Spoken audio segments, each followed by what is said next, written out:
أعوذ بالله السميع العليم من الشيطان الرجيم. بسم الله الرحمن الرحيم.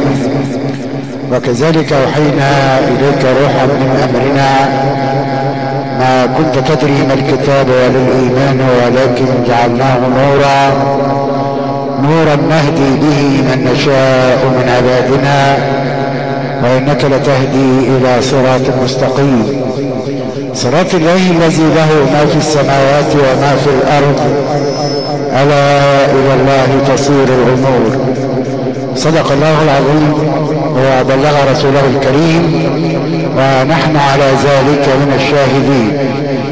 إخوة الإسلام والإيمان، نحييكم في هذه الليلة القرآنية المباركة يتلوها علينا عالم من أعلام التلاوة في مصر والعالم الإسلامي فضيلة القارئ الشيخ حازم عبد الفتاح الخمساوي، قارئ جمهورية مصر العربية والعالم الإسلامي أجمع، والمقيم بالخمسة مركز مدينة نيل الدين دقهلية، فليتفضل مشكورا.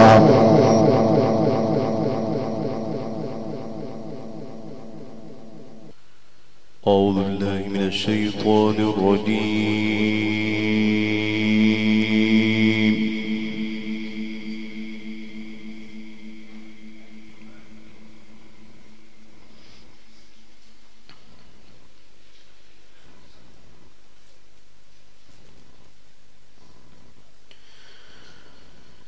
بسم الله الرحمن الرحيم.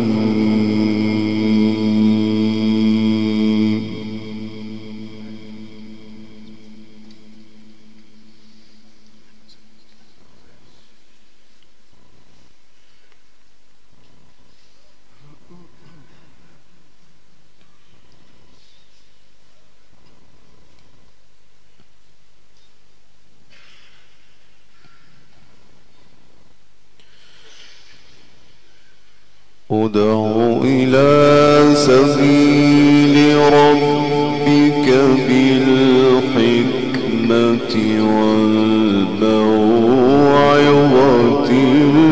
الحسنة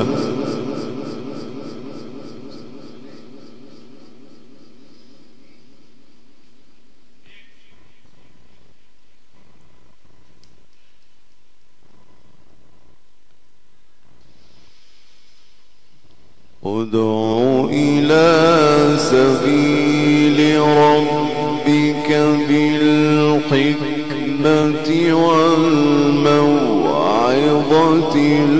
الحسنة وجادلهم بالتي هي أحسن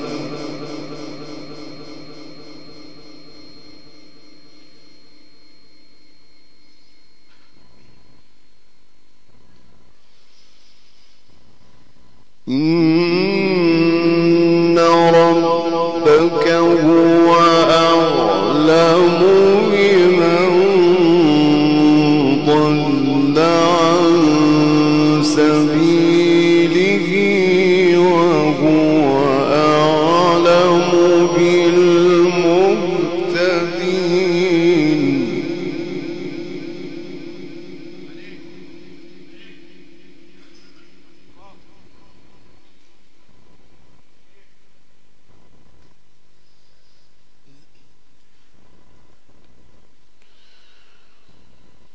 وإن عاقبتم فعاقبوا بمثل ما عوقبتم به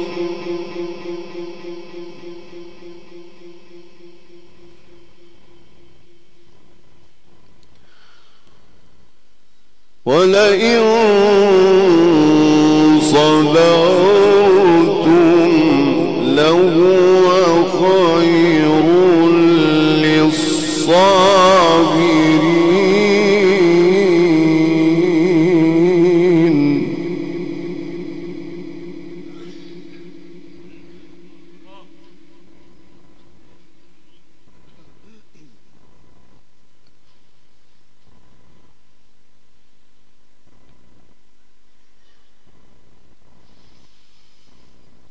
واصبر وما صبرك إلا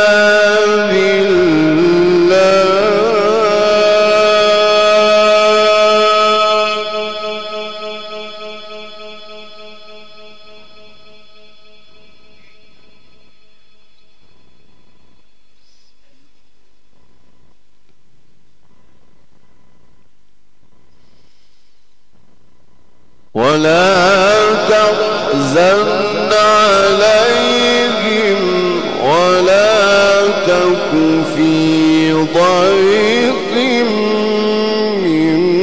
مما يمكرون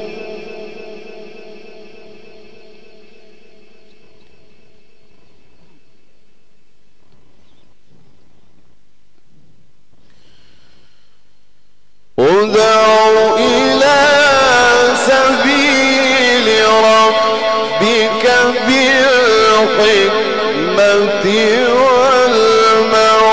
والموعظة الحسنة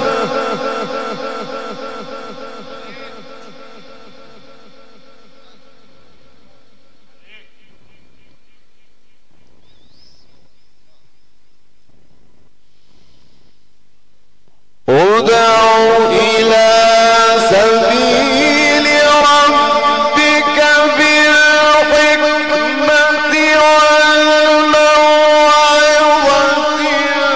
الحسنة وجادلهم بالتي هي أحسن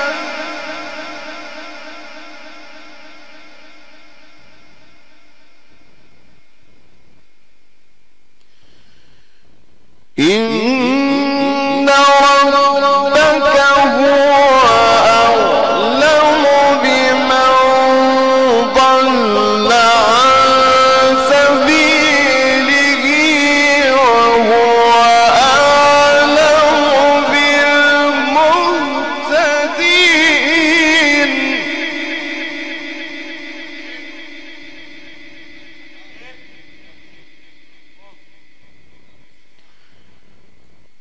وإن عاقبتم فعاقبوا بمثل ما عوقبتم به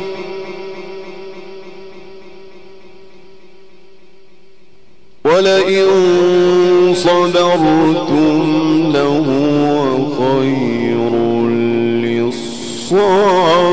للصابرين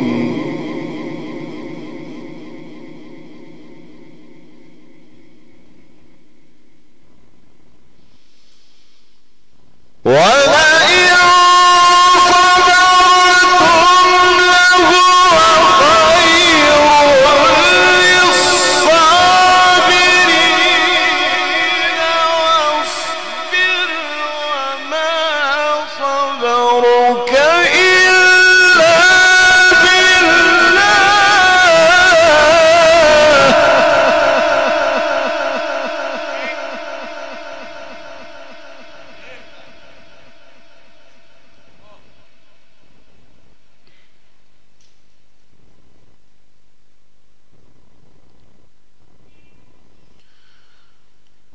وإن عاقبتم فعاقبوا بمثل ما عوقبتم به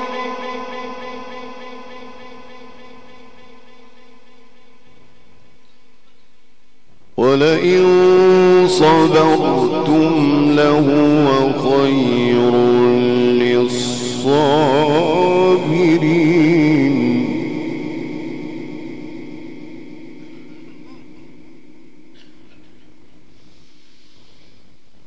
ولئن صبرتم لهو خير للصابرين واصبر وما صبرك إلا بالله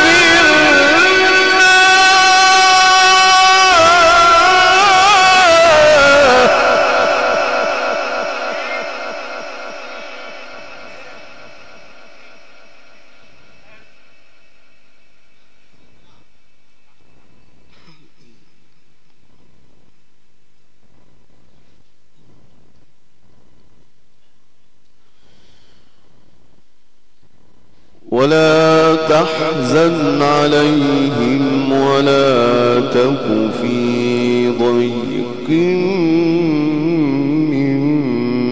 مما يمكرون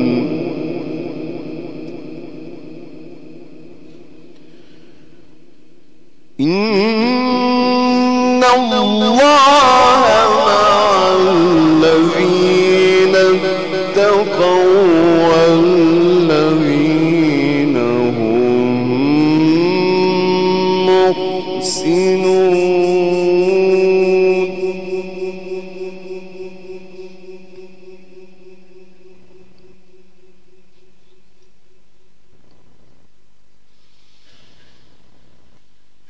بسم الله الرحمن الرحيم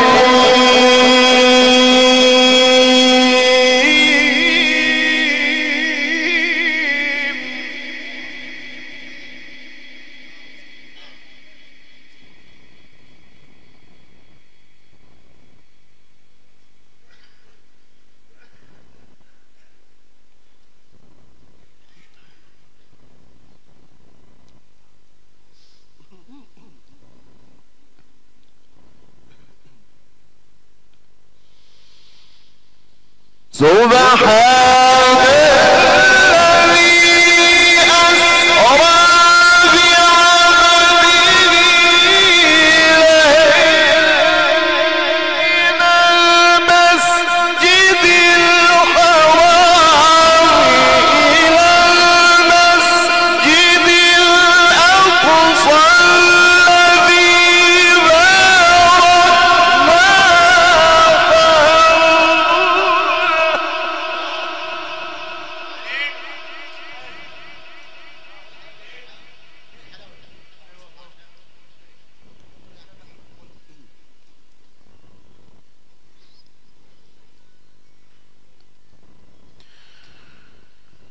إلى المسجد الأقصى الذي باركنا حوله لنريه من آياتنا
إنه هو السميع البصير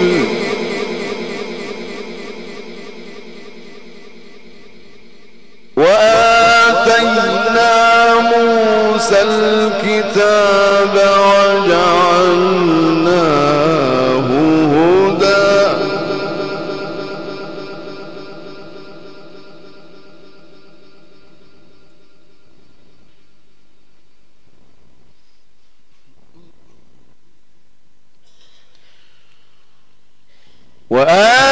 وآتينا موسى الكتاب وجعلناه هدى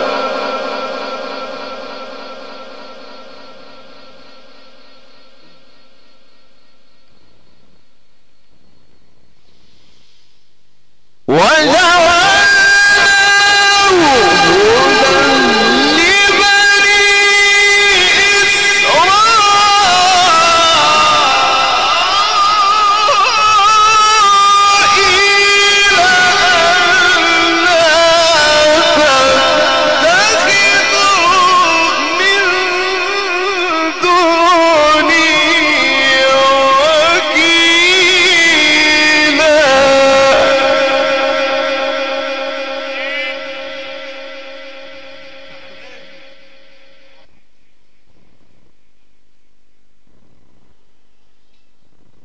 ذرية من حملنا مع نوح إنه كان عبدا شكورا.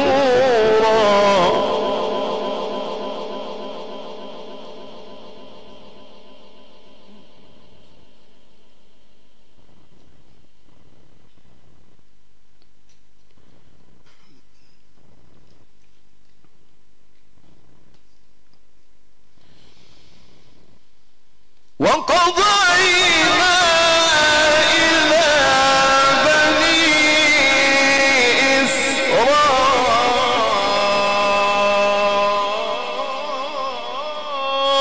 إسرائيل في الكتاب لتفسدن في الأرض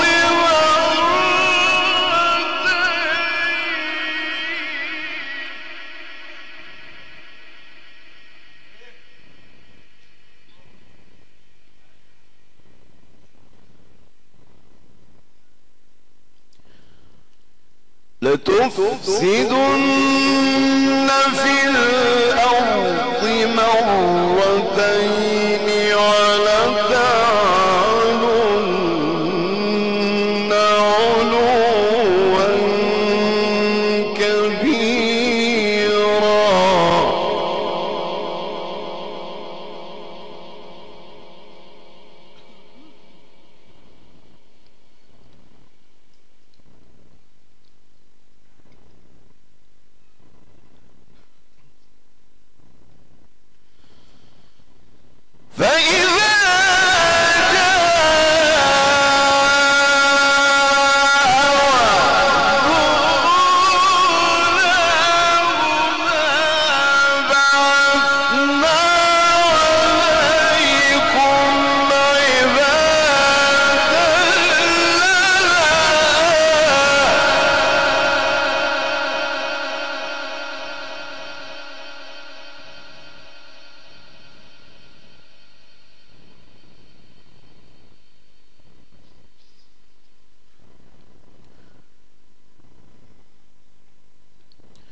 فإذا جاء وعد أولاهما بعثنا عليكم عبادا لنا أولي بأس شديد.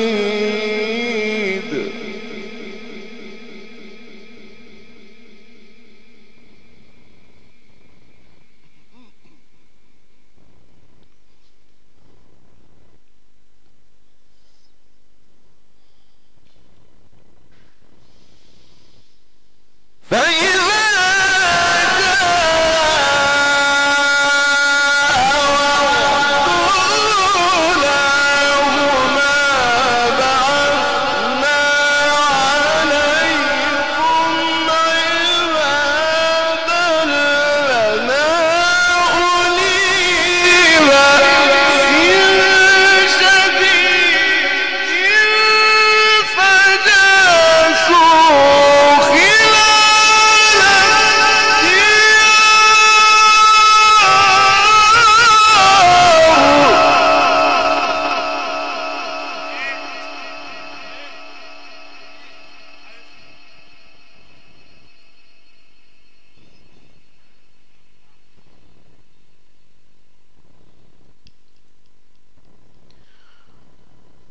فجاسوا خلال الديار وكان وعدا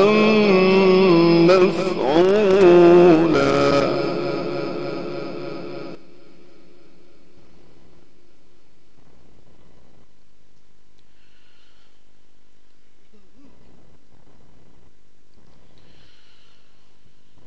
فإذا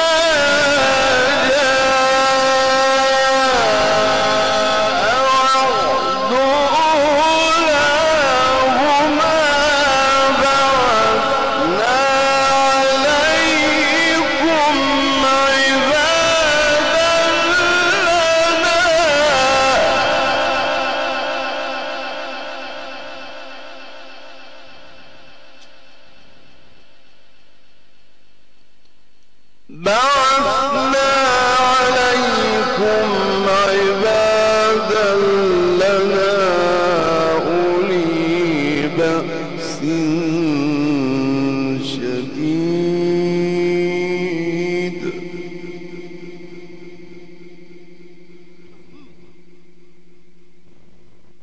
فجاسوا خلال الديار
فجاسوا خلال الديار وكان وعدا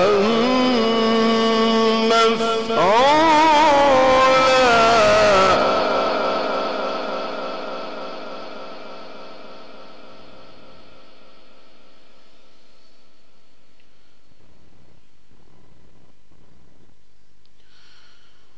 ثم رددنا لكم الكرة عليهم وأمددناكم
إن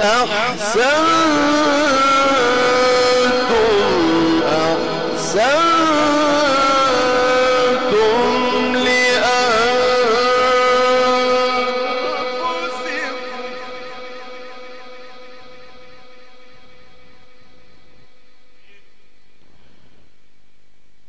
وإن أسأتم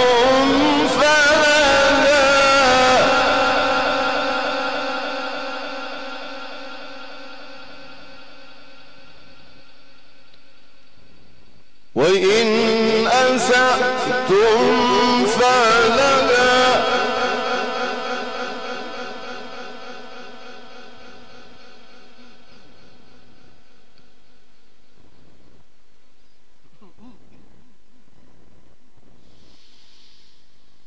فإذا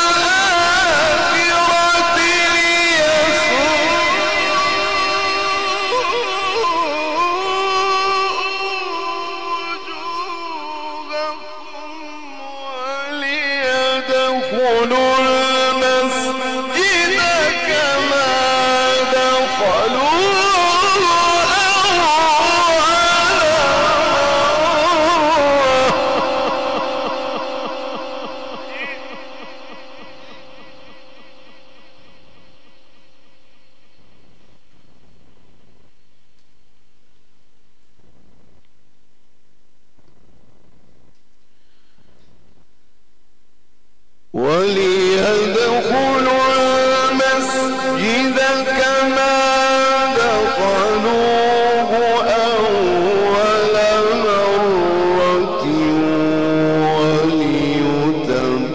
وليتبروا ما علوا تتبيرا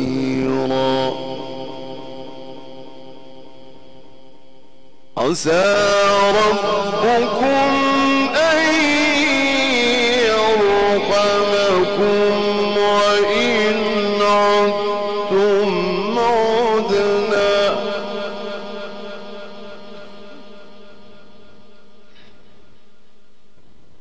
وجعلنا جهنم للكافرين حصيرا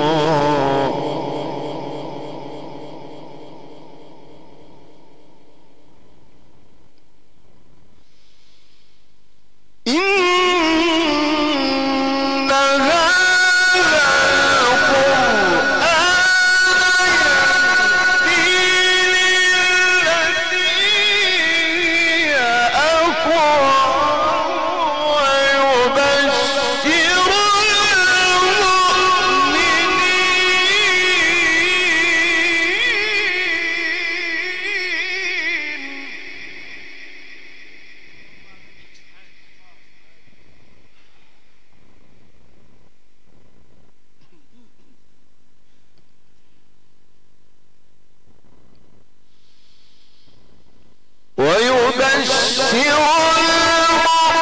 المؤمنين الذين يعملون الصالحات أن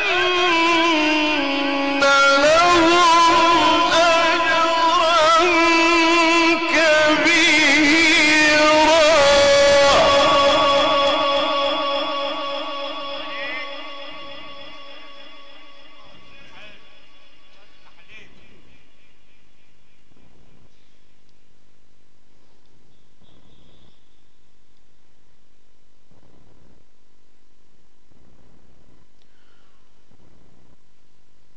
وأن الذين لا يؤمنون بالآخرة أعتدنا لهم عذابا أليما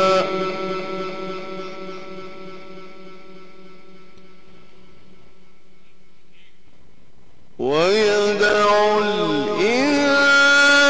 الإنسان بالشر دعاءه بالخير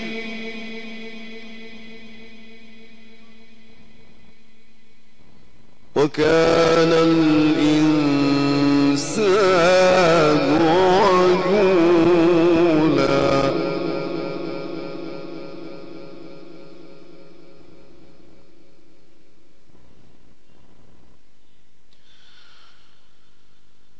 وجعلنا الليل والنهار آيتين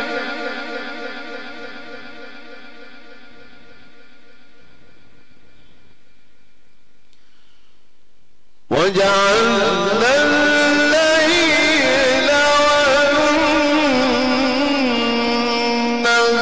والنهار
مبصرة لتبتغوا فضلا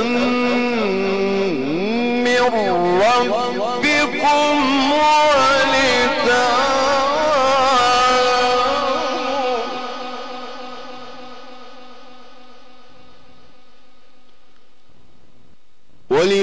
ولتعلموا عدد السنين والحساب وكل شيء فصلناه تفصيلا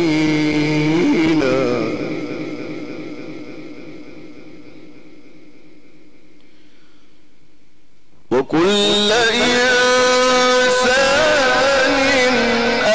ألزمناه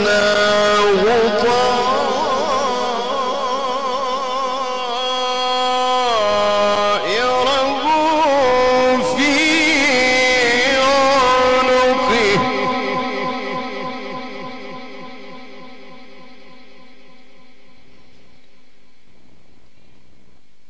ونخرج له يوم القيامة كتابا يلقاه منشورا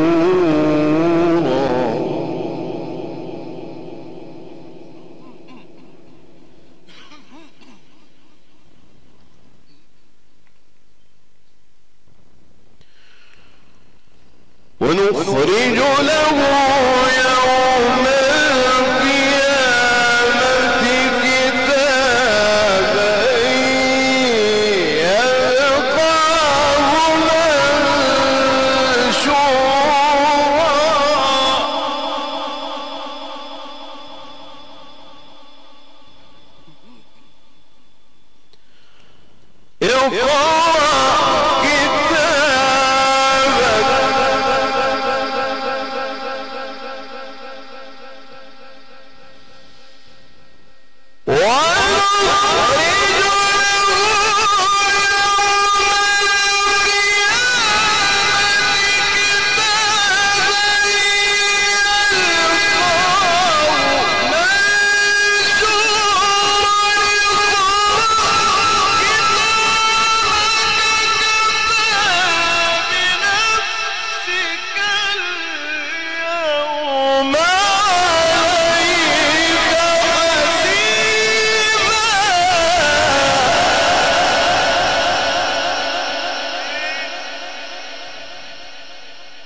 وكل إنسان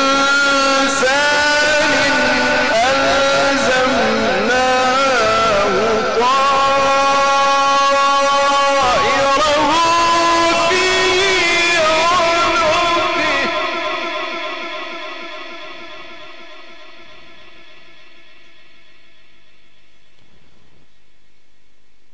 ونخرج له يوم القيامة كتابا يلقاه منشورا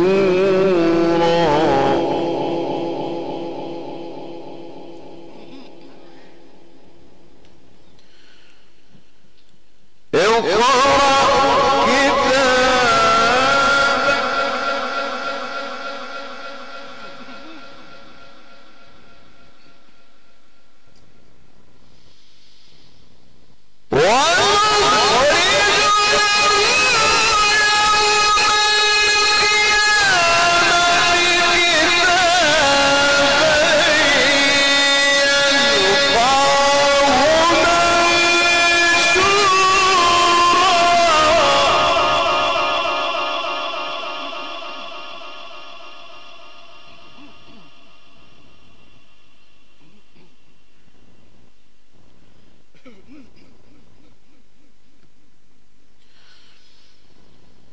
وكل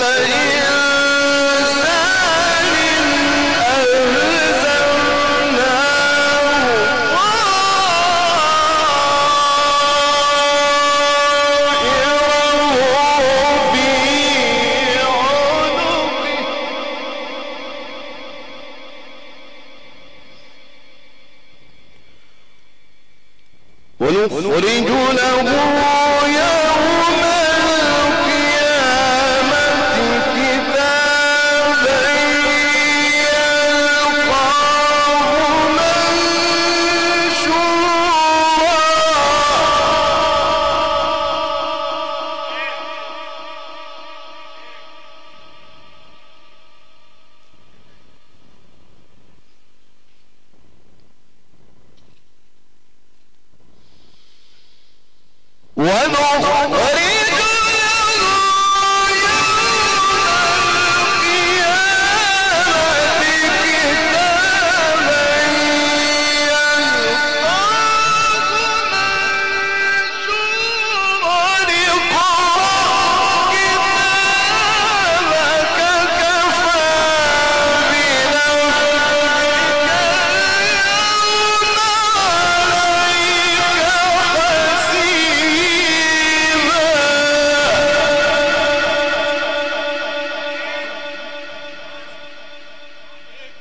ونخرج له يوم القيامة كتابا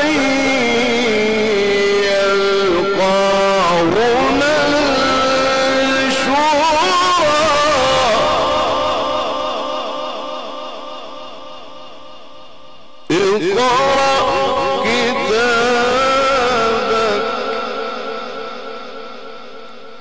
اقرأ كتابك كفى بنفسك اليوم عليك حسيبا. صدق الله العظيم.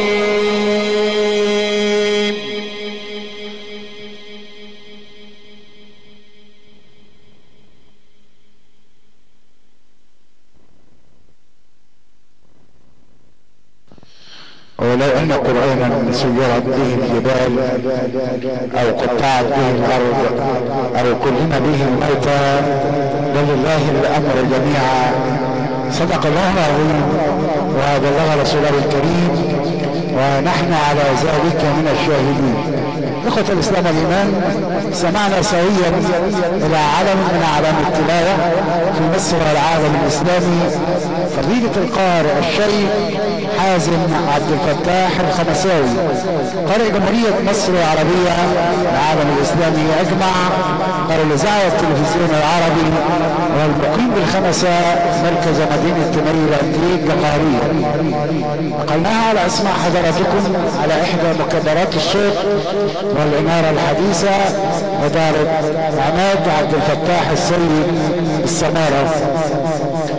أما الفراشة الكبرى إدارة محمد جاد تعيمة وأخواته السمارة. قام بالتصوير التلفزيوني الأستاذ سيد موسى العوضي أبو داوود. أما الخدمات الفندقية الكبرى الحاج محمد عبد المطلب وأولاده السمارة. شكر الله سعيكم جميعا.